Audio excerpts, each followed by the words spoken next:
It had just turned dark when Shaw reached Live House. He pushed open the unlocked door and involuntarily raised his eyebrows. Since the street was mostly empty, Shaw thought Live House would be desolate except for a couple of stray cats, but instead it was half-packed. Jensen, the lead singer of the band, brightened up at the sight of Shaw. You're here. He stood up and patted Shaw on the head. You skipped class again last night, didn't you? Shaw drew down the corners of his lips disdainfully. I've already turned in the homework. That old man has no control over me. He placed the bass on the stage, straightened his back in a casual manner, then nudged Jensen with his elbow. Can we play something new tonight? Jensen said in a conflicted tone. But the customers love the songs we've been playing. Boring. Shaw pouted and drew down his eyelids. He didn't say another word. As the evening got darker, the music grew louder in Live House. In front of the bar counter, Shaw had his head down and his eyes glazed. Colorful lights danced across his face, giving it a mysterious quality. Hello, wanna be friends? A soft voice spoke, and a dolled-up girl walked over, followed by what appeared to be her wing women. Shaw raised his hands to press his earphones, pretending to hear nothing.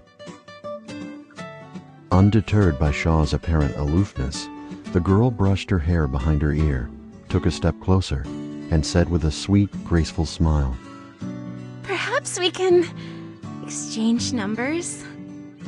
Shaw tilted his head back to down the cola in a gulp. Then he finally stood up. So much noise in here. I'm gonna go get some fresh air. With that, he lazily stretched and strode past the girl without so much as a sideways glance. Seeing all this, Jensen let out a deep sigh. He had lost count of how many times this had happened. He took out a tissue and handed it to the girl who stood rooted to the spot. Here, let it all out. When the exciting performance was over and the audience left, it was already midnight and Live House returned to silence. Light poured down from the street lamps that stood silently along the dark road and fell on Shaw's slender figure. He carried a bass on his back and had both hands in his pockets, looking a little bored. One of his bandmates enthused. Come on, let's go grab a late-night bite. Walking slowly behind, Shaw snorted and shook his head. Just another boring day. Noticing Shaw's lack of enthusiasm, Jensen paused in his steps. What's wrong? Shaw shrugged. Same old, same old. Jensen was puzzled by this nonsensical answer.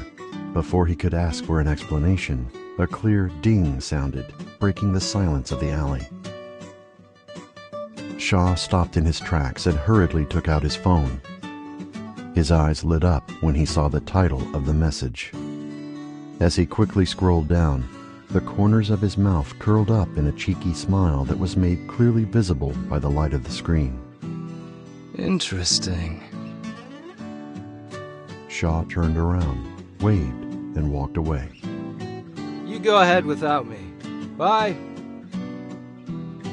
Shaw sat on the railing by the bridge with one leg curled up. The lights from the banks cast colorful reflections on the dark river and illuminated his excited face. He casually picked up a stone from the ground, leaned back a bit, and tossed it into the river, creating ripples and splashes. He repeated it a few more times, and just as he was enjoying it, he heard laughter from nearby. Displeased by the disturbance, he frowned and looked to where the sound came from. It was a group of young people roller skating down the street. A bunch of daredevils were causing a ruckus in the middle of the night when most people were staying in the safety of their homes. Shaw jumped from the railing. There was excitement in his eyes. Hey, do you dare to accept my challenge? The group of youngsters who happened to be resting turned their heads in unison. The night outlined Shaw's silhouette, his gray and purple hair fluttering under the streetlight. The boy who looked like their leader was the first to respond. Aw, do you have a death wish? Unfazed by the provocation, Shaw raised his left eyebrow. Cut the crap. Yes or no? The boy was goaded into accepting the challenge. Bring it on! After putting on the borrowed roller skates, Shaw did a few spins on the spot and muttered satisfyingly. These will work. The rules of the challenge were quickly set. They start from under the bridge towards somewhere 5 blocks away. Whoever reaches the destination wins. As soon as the starting signal was given, more than half a dozen youngsters sped off at the same time. After shooting a glance at the few ahead of him, Shaw slowly smirked. Then he changed his position and quickly caught up. In the pitch-black darkness of the night, the streets of Loveland City were empty for blocks, except for these ninja-like speeders scaling walls and sliding down railings, quite like sparks of fireworks breaking the silence of the night. Among them, one spark outshined the rest. In a matter of 30 seconds, Shaw had left the others far behind, and their distance kept growing. The sound of roller skates grinding against the street could clearly be heard.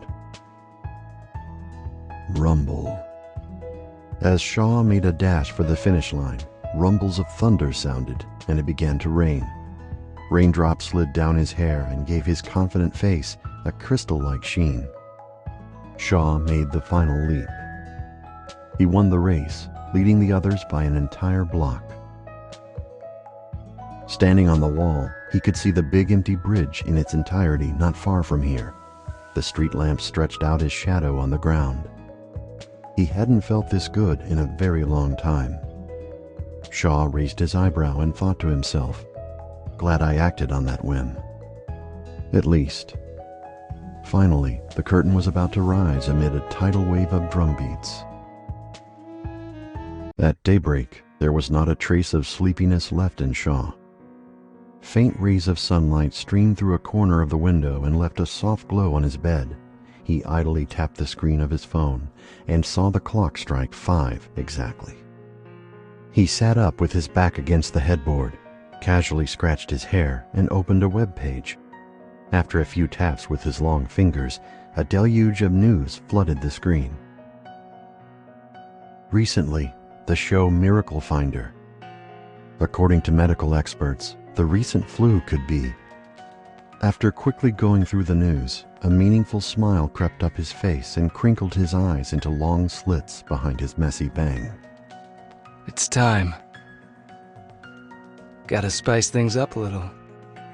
He murmured these words with a half-smile, then looked up at the brightening sky. He slung a long black bag over his shoulder and scaled the back gate of the school. Just like yesterday, the whole city seemed to be in deep slumber, with not a single soul to be seen on the streets. Every now and then, a couple of sparrows would hurry through the sky as if startled. He checked his phone and saw it was still early. He decided to take a less traveled road.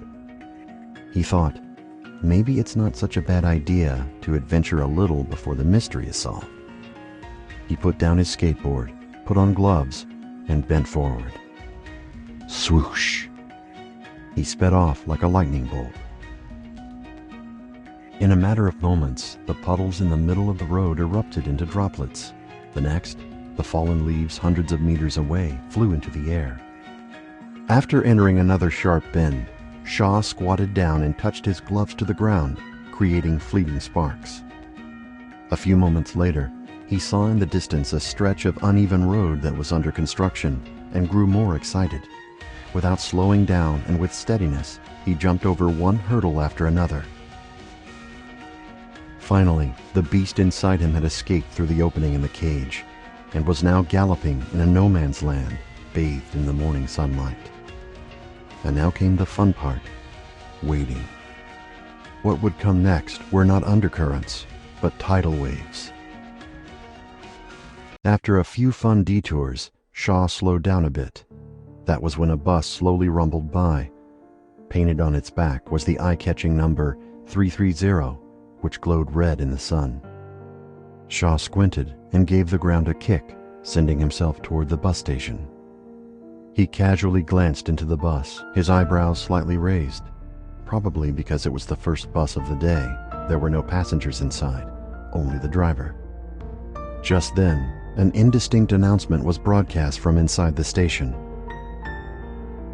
Thank you for taking bus number 330. Next station, Loveland Hospital.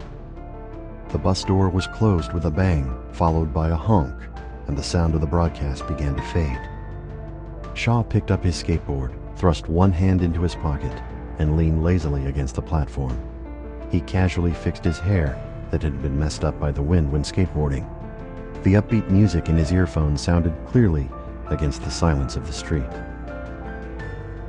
He seemed a little tired of the song and decided to listen to something different, so he took out a strangely shaped music player from his pocket. He switched from one song to another, but none seemed to suit his taste. He snorted, and impatience darkened his eyes. Finally, his eyes lit up when he got to a Green Day song. He took his finger off the next song button and started to hum along while thrusting his hands back into his pockets. The sun peeked through the overcast clouds and brightened up the sky. With music playing in his ears, Shaw gazed into the distance, lost in thoughts.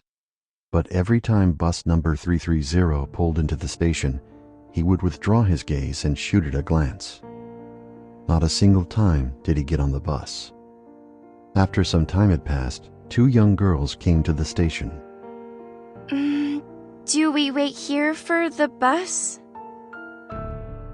The girls seemed new to Loveland City and spent a fair amount of time studying the bus routes. They wanted to ask Shaw, who stood next to them with eyes closed, but then were put off by his aloofness. The braver of the two finally mustered up the courage. Excuse me, do we wait here for the bus bound for Loveland Hospital? Probably bored by the wait, Shaw opened his eyes. He squinted his narrow eyes and asked casually, What are you going to the hospital for? Because... The moment the girl opened her mouth to speak, her companion stopped her by tugging at her clothes. Despite her sheepish demeanor, the latter questioned Shaw cautiously. What's it to you? It's none of your business. Shaw casually stretched and shrugged. You answer my question, and I'll answer yours. That's what I call a fair deal. As if spooked, the girls hesitated for a moment and left the station. With his arms folded, Shaw glanced sideways at the girls as they hurried off and frowned in frustration. Boring. He pouted and checked the time again. 12 to 8.